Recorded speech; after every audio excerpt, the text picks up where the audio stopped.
Oke, assalamualaikum warahmatullahi wabarakatuh. Selamat datang kembali di pertemuan yang kedua ini. Setelah minggu lalu kita sudah pertemuan pertama ya. Nah, kali ini pada pertemuan kedua kita masih akan membahas tentang turunan fungsi trigonometri ya. Yang materi ini adalah materi untuk kelas 12 MIPA Matematika Peminatan. Dengan saya sendiri, guru pemantaunya adalah Pak Herdi. Nah, kemudian apa yang membedakan dari pokok bahasan kita kali ini dengan yang minggu kemarin? Jadi pada pokok bahasan kali ini, spesifikasinya adalah kita akan membahas mengenai aturan rantai. Ini adalah mengenai aturan rantai. Kemudian hal yang akan kita bahas lagi di sini adalah mengenai apa kira-kira? Ini mengenai turunan kedua ya. Ini mengenai turunan kedua dari suatu fungsi ya. Nah, ini adalah pokok bahasan yang akan kita bahas pada pertemuan kali ini. Nanti silakan teman-teman simak videonya, dan apabila ada yang ditanyakan bisa sampaikan ke grup Google Classroom, ke grup WhatsApp maupun Japri saya. Nanti insya Allah akan saya balas. Kita lanjutkan lagi. Nah, ini mengenai aturan rantai. Nah, sebenarnya aturan rantai itu sudah kamu pelajari dulu ketika di kelas 11 pada matematika wajib ya, yang turunan fungsi aljabar. Tapi kali ini kita akan coba bahas untuk yang turunan fungsi trigonometri.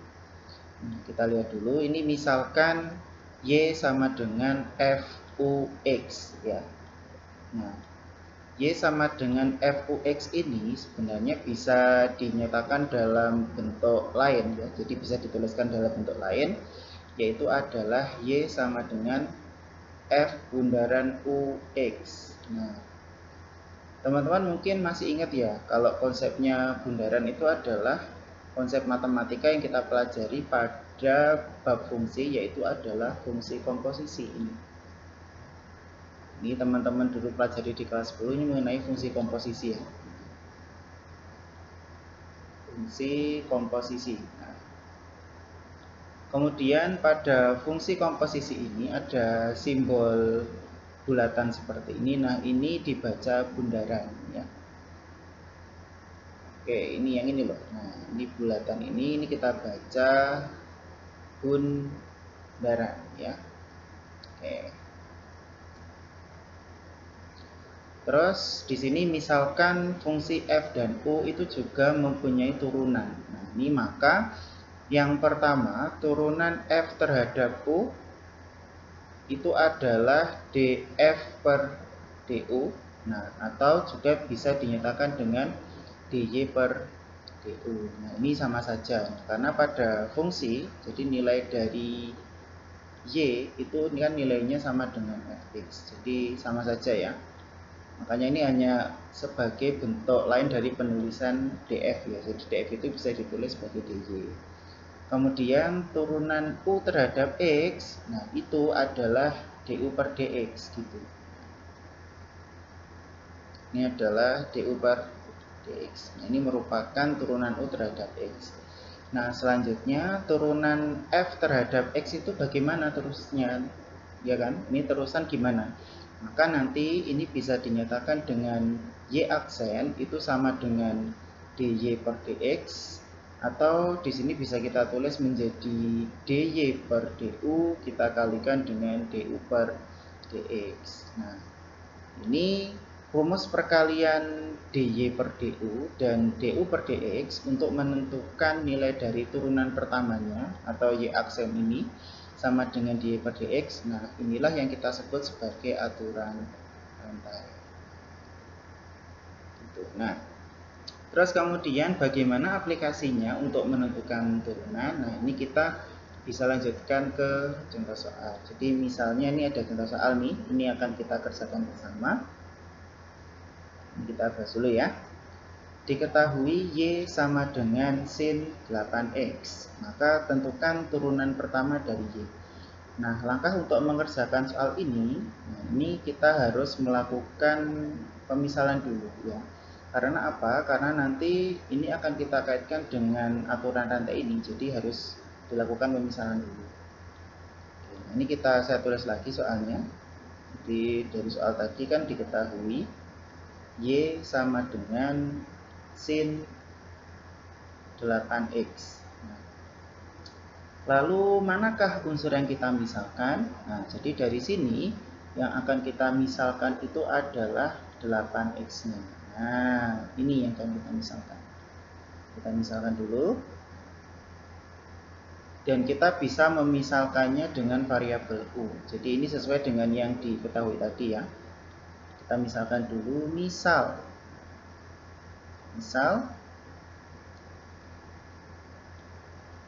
8X itu sama dengan U. Kalau misalnya 8X ini sama dengan U, nah, dan kita disuruh untuk menentukan turunan pertamanya ya, turunan pertama dari Y ini. Nah, ini sebenarnya juga bisa kita tulis lagi sih sebelum kita tentukan turunan pertamanya. Coba ini kita tulis lagi ya. Ini kan bisa kita tulis lagi menjadi Y sama dengan sin U. Kemudian untuk menentukan turunan pertama dari Y ini, nah itu bisa dituliskan dengan dy per du karena variabel yang ada di sini adalah variabel U, gitu kan? Ini kita tuliskan lagi, berarti dy per du, nah itu nilainya sin turunannya kemarin adalah cos, berarti ini menjadi cos U. Ini kita sudah menentukan nilai dari dy per du-nya. Nah, kemudian apakah sudah cukup? Belum, karena kita di sini harus menentukan turunan U ini diturunkan terhadap X.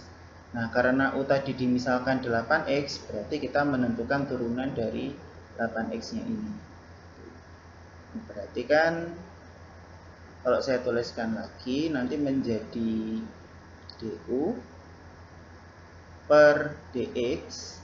Nah, ini nilainya sama dengan berapa? Turunan dari 8x itu berarti sama dengan 8. Nah, ini kalau variabelnya x berarti nanti langsung ya turunan pertamanya adalah bilangan yang berada di depannya x.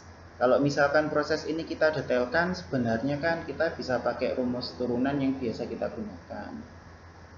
Yang mana? Jadi misalnya saya di sini punya Y sama dengan 8X gitu ya.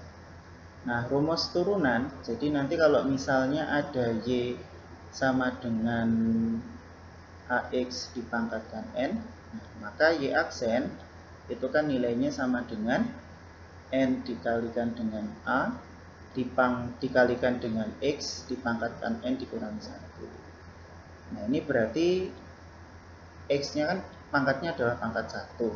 Ini bisa kita tuliskan lagi menjadi aksen sama dengan 1 dikali 8 dikali X pangkat 1 dikurangi 1. Ini bisa kita tulis lagi, 1 dikali 8 sama dengan 8. X pangkat 1 dikurangi 1 berarti X pangkat 0. Nah, bilangan yang dipangkatkan 0 ini kan nilainya sama dengan 1. Ini kan berarti 8 dikali 1. Ini sama dengan 8. Ini prosesnya adalah seperti ini kalau kita menggunakan rumus turunan yang biasa kita gunakan ya.